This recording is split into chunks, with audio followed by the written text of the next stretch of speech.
कैसे हो बच्चों। आपकी शिकायत रहती है कि एक टॉपिक के बाद अगले टॉपिक पर वीडियो डालने में, अगला लेक्चर या चैप्टर लेने में बहुत ज़्यादा टाइम लगा देता हूं मैं। शिकायत बिल्कुल वाजिब है। अब से मैं प्रयास करूंगा कि आपका रेगुलर लेक्चर लूं और रेगुलर आपको पढ़ाया जाए। चलो, अब तक के लिए आप कहा सुनी वो माफ़ करते हैं, वो माफ़ करें। आज का चैप्टर हम देखते हैं। उसके अंदर हमने कक्षा 7 की प्रश्नावली 1.3 जो थी उसमें 5 सवाल हमने कर लिए थे। अब छठा सवाल है। छठा सवाल दिखने में थोड़ा सा यूं टेढ़ा लग रहा है आपको, लेकिन है नहीं। ये काफी मतलब जितना दिख रहा है ना उससे जी। सवाल क्या है? एक कक्षा टेस्ट में प्रत्येक सही उत्तर के लिए +3 अंक दिए जाते हैं और प्रत्येक गलत उत्तर के लिए -2 अंक दिए जाते हैं और किसी प्रश्न को हल करने का प्रयत्न नहीं करने पर कोई अंक नहीं दिया जाता है। मतलब एक टेस्ट चल रहा है, टेस्ट में आपने सही उत्तर दे दिया तो आपको 3 नंबर मिल गए, गलत हो गया तो 2 नंबर वापस काट लिए, और अगर आपने उत्तर ही नहीं दिया तो कोई अंक नहीं दिया गया। अब यहाँ 2 बच्चों के नाम लिखे हुए हैं, एक राधिका है, एक मोहिनी है। दोनों की स्थितियों को हम देखते हैं। सबसे पहले हम राधिका की स्थिति को देखते हैं। राधिका ने 20 अंक प्राप्त किए, ठीक है। यदि उसके 12 उत्तर सही पाए जाते हैं तो कितने प्रश्नों का उत्तर गलत दिया है? हम कह देते हैं पॉइंट नंबर 1 के लिए, माना राधिका ने X उत्तर गलत दिए हैं, ठीक है। अतः सही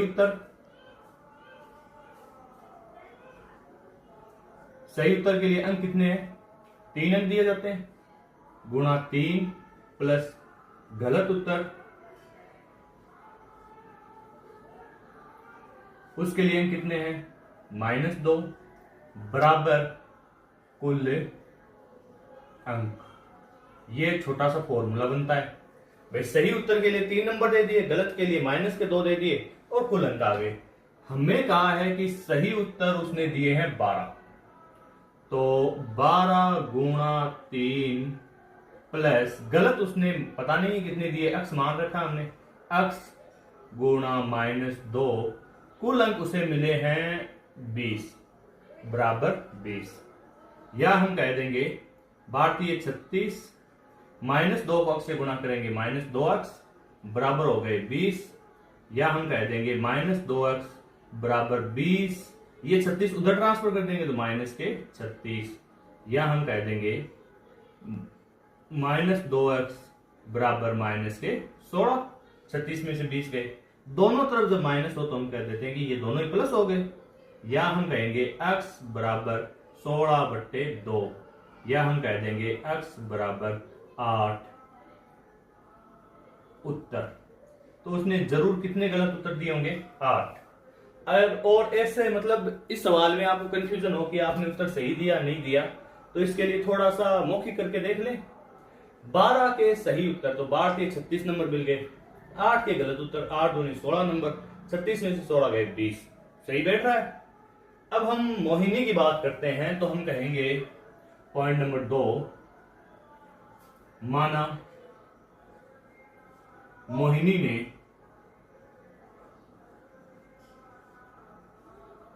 x उत्तर गलत दिए हैं,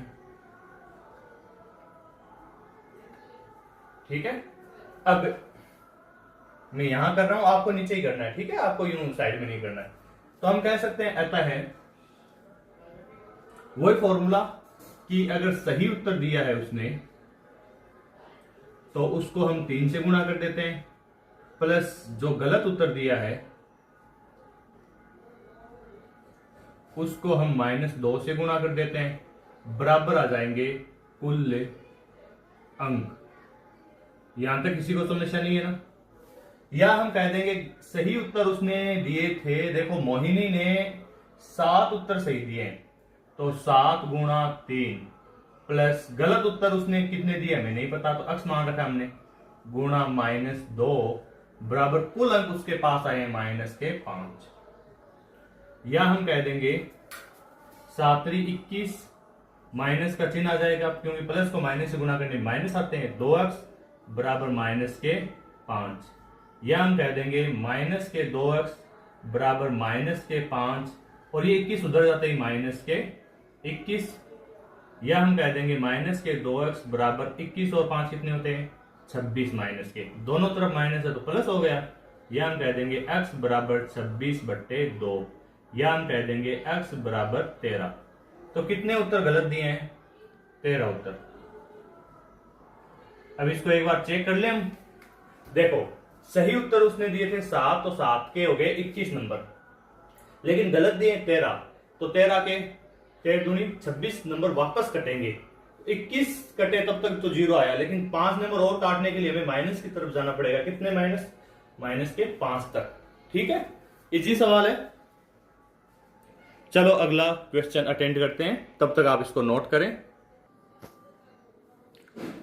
अगला क्वेश्चन है आपके पास, एक उत्थापक लिफ्ट है किसी खान कुपक में। खान कुपक समझते हैं आप? मतलब जहां भी हम कोई खुदाई करते हैं ना, जहां तांबा मिलता है या मान लो कोयला मिलता है, उसको हम ड्रिलिंग करते हैं तो एक छोटा सा कुआं जैसा बनाते हैं, उसे कहते हैं कुपक। ठीक है, में 6 मीटर प्रति मिनट की दर से नीचे जाता है। ठीक है, यदि नीचे जाना भूमि के तल से 10 मीटर ऊपर से शुरू होता है तो माइनस 350 मीटर पहुंचने में कितना समय लगेगा? देखो मान लो ये वो जमीन है, उसके ऊपर ये लिफ्ट लगी हुई है, और ये जो दूरी है ना वो 10 मीटर है। इस लिफ्ट को हमें ले जाना है माइनस 350 मीटर दूरी पर, हमें यहां तक जाना है। ठीक है, ये तो हमने एक रेखा चित्र देख लिया। अब देखो इसका उत्तर कैसे करेंगे हम। उत्तर के लिए हम कहेंगे, पहले तो हमें पता होना चाहिए कुल दूरी कितनी है, तो हम कहेंगे कुल दूरी बराबर 10 मीटर तो जमीन के ऊपर है, और माइनस 350 मीटर नीचे तक जाता है, तो ये दूरी तो दूरी होती है, माइनस प्लस क्या है, तो 350 मीटर नीचे है जमीन के, तो कुल बराबर हो गई हमारे पास 360 मीटर। ये बात आपको समझने योग्य है। कई बार बच्चे क्या करते हैं, 10 मीटर ऊपर वाली प्लस कर देते हैं, ये माइनस कर देते हैं, और माइनस के 340 ले आते हैं, जो कि उत्तर गलत हो जाता है। अच्छा, दूरी आ गई हमारे पास। चाल बराबर है हमारे पास 6 मीटर प्रति मिनट। अब हमें निकालना है समय, तो हम कहेंगे समय बराबर होता है दूरी बट्टा चाल। दूरी कितनी है आपके पास 360, बट्टा चाल कितनी है 6 मीटर प्रति मिनट। 6 का भाग 36 में कितनी बार गया, आप कहेंगे सर 6 बार, और शून्य का शून्य। ये हमारे पास चाल मीटर प्रति मिनट में थी, इसलिए समय भी मिनट में आएगा, लेकिन हम जानते हैं कि 60 मिनट को हम कह सकते हैं 1 घंटा।